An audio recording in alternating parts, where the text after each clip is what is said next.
11:30, so I'll call the meeting back to order.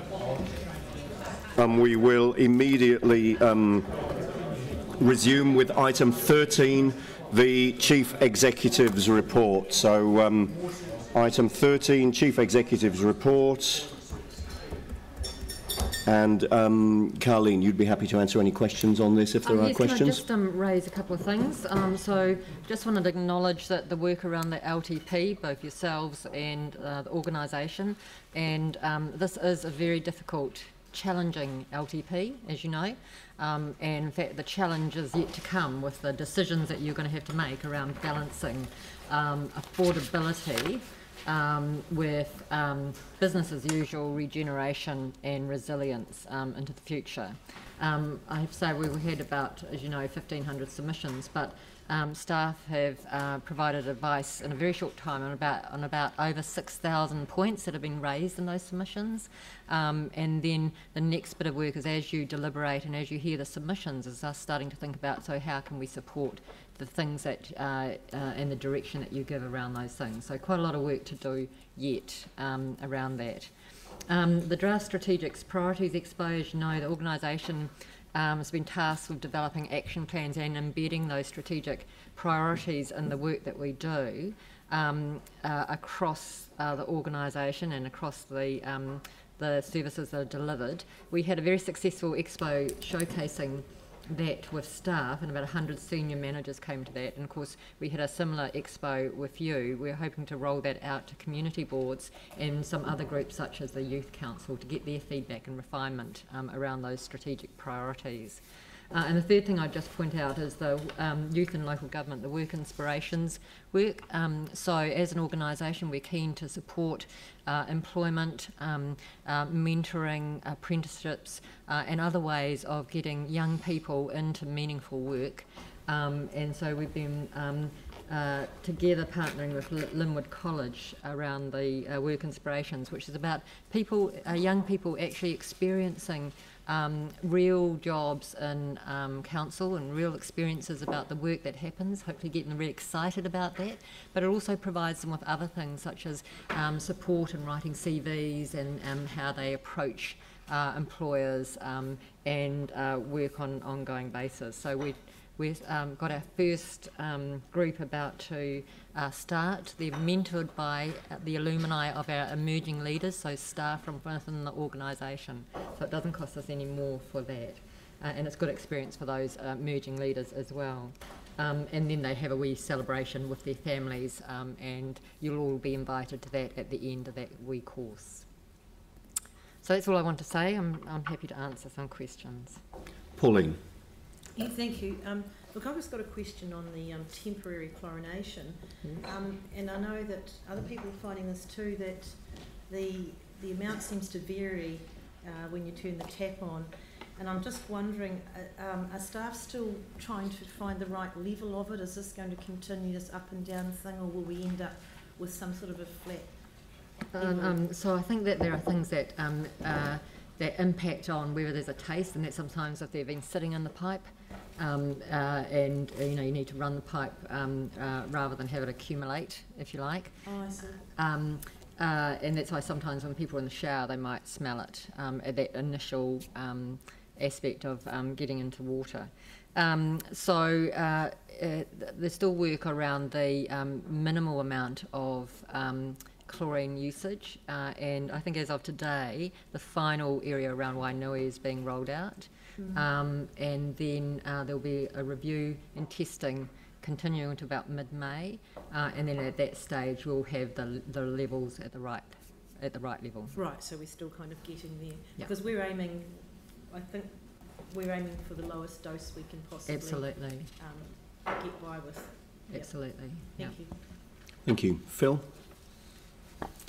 Thanks for your report, Carleen. I just want to ask you about Turanga, our central library, because I think Council are pretty excited about that. And I'm just wondering if there have been any developments around the glazing since you wrote this report.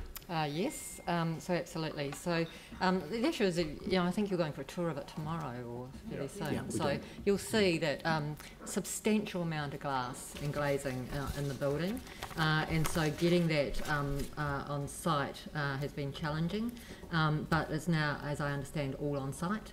and to make sure that it didn't delay anything, they'd put what they call abortive glass or transitional glass in there so that they can continue with the rest of the build, and that will gradually be replaced with the glazing that's arrived. Okay. Thank you. Great, thank you. Jimmy.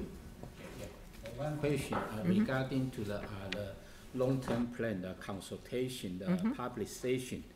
I just want to know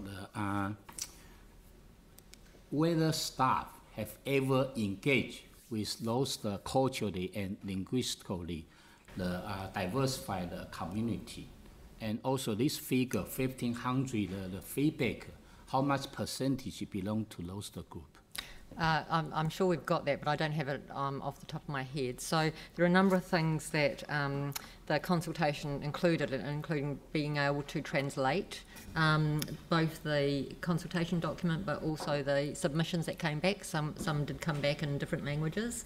And then going out to some of the different events such as Culture Galore, so staff were out there to talk about the long-term plan and any other opportunities that they had. It's something that we can always do more of, but and I understand that your group had a resolution around some specific options, so we just keep trying to improve that access for everybody around the long-term plan.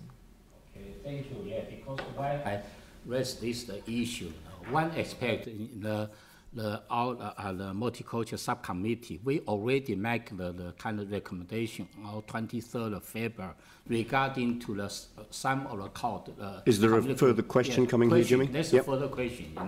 We'd like to have partnership with the council for this public consultation, but the council we didn't take any the active way with them. Another one I'm concerned because if we review strategic priority, the bullet point 1, enabling active citizenship and connected communities. But let's affect this community, multicultural community. But we still, no kind of practical way to engage with those people. We only just priority in there. This is my concern. Yes, so we're looking at all sorts of ways to engage, and it's an ongoing process of evolution and improving that. So, but I take your point. Thank you. Thank you. Vicky. It's great to see the work with Linwood College. Did we end up putting the internship scheme with the Parks Department? Is it in the draft LTP? Pass. Okay. We've certainly discussed it at length, and Yes. there's work going on around it. Okay, so we will get the chance to make sure that it's there. Let's pick that up as part of the LTP discussions. Just checking. And the second one, have we had a report back on the trial for the free entry in the off-peak hours and the green prescription for the swimming pools? I haven't seen a report back on that yet. Okay, it would be great to see. Can we capture, I'm noticing Adair is scribbling some notes down over there, can we capture both of those as matters to raise through the LTP process? Thank you. And thank you, Vicky, for raising them both. Yanni. Thank you. Just on page 76, under solid waste, you've talked about the joint odour investigation project. Have you got any additional information as to our own services in terms of how monitoring's going, particularly the organics plant? I think it's important that this process is independent, if you like, even though we're part of the joint monitoring. So they will monitor our organics plant along with some of the other organic services that are out that way. So there's sometimes some confusion about where that odour is coming from when there are actually several organic type industries out there. So I haven't got anything specific on our plant, but I know that as a result of the project which commenced in January, and I think what your board was briefed in February around it, they're now mapping for reference ongoing issues around compliance monitoring so that they can continue to do that in more depth. I think our board wasn't really briefed on the odour, and I think I was going to suggest that maybe there is a reporting mechanism back to the local community boards, but we were sort of briefed on Living Earth and what they were doing, not on the odour monitoring, and it has been an issue.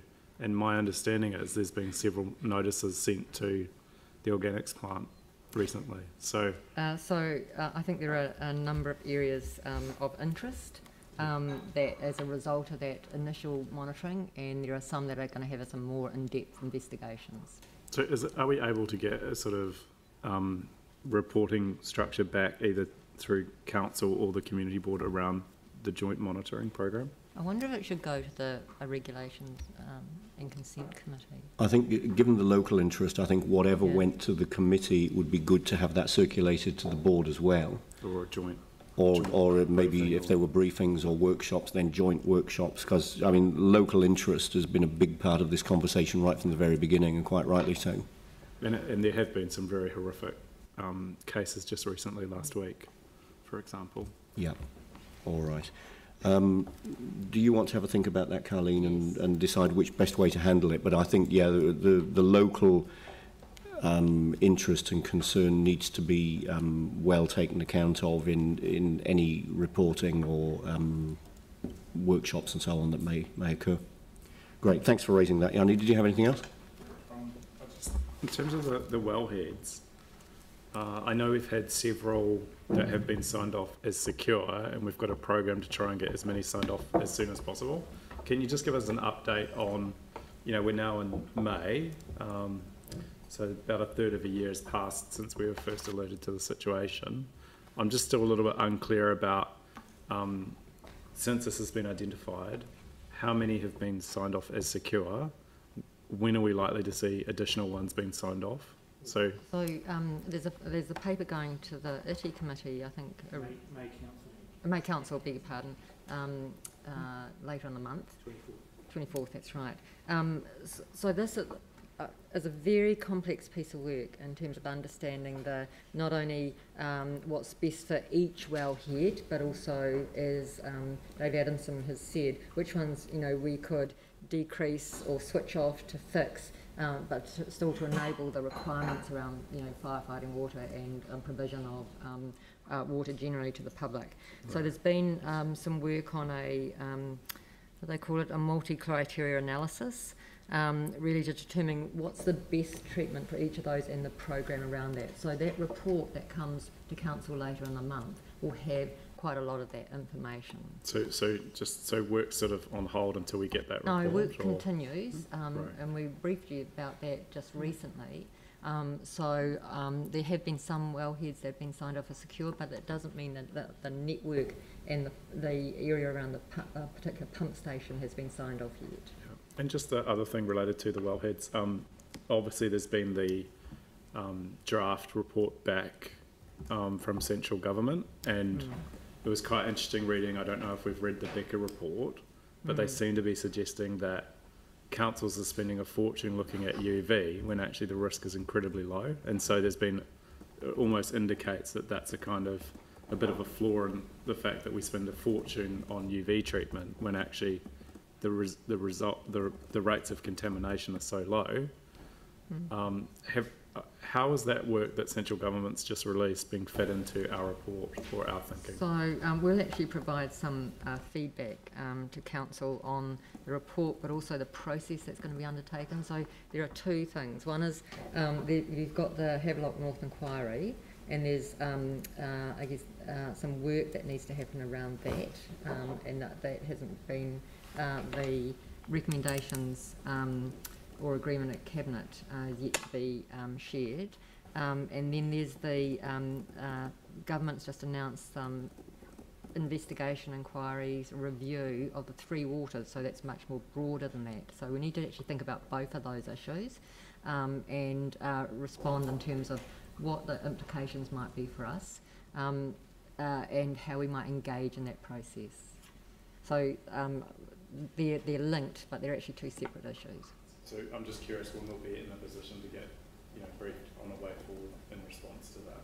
Is that going to be as part of the May report, or is that a separate? I would have thought that would just be a separate piece. So at the moment there's not a lot of information, for instance, around the Three Waters review, and we're guessing at some other things. We think that things are going to happen. We need to understand if there's going to be a national regulator, then we're really interested in what's the level of expectation and targets and measures that will be required. and influencing that.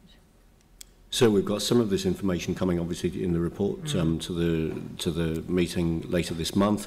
Clearly, there's another body of work and advice which is coming to us. Let's wait till we get that advice, and then we can have a more informed discussion about it. But clearly, you know, as we've indicated earlier, this is an area of significant concern to us, and it's an area that we're keen to progress our thinking as quickly as possible. So once we've got further information in front of us, it means that we'll be able to have a far more informed discussion. Thank you. Were there any further questions for Chief Executive? Dion. Again, good work on the Linwood College work, and I was going to say, you know, I'm not young anymore, but I feel young every time I come to work. So,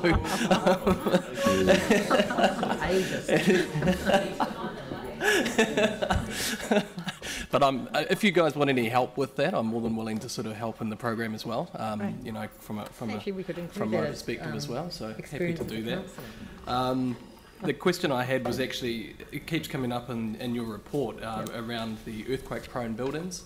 And you always have an update on that, but I just wondered if there was any public buildings that were on that list. Sorry, I can't actually respond to that. Any public buildings? On the earthquake-prone buildings. Been some of ours? So you're thinking council-owned buildings? Yeah, or? pretty much. Or government-owned or anything like that, because it keeps coming up and I've been meaning to ask the question, but I've never...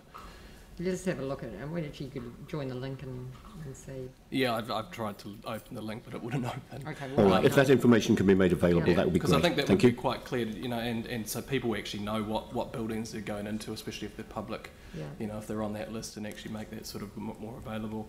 The other one, in regular compliance, you say there's an increased demand for investigations for non-compliance with District Plan Resource Management Act and Building Act and bylaw breaches. What's there's 768 breaches were identified and follow-up action. What's the most, or what is there any common themes around these breaches?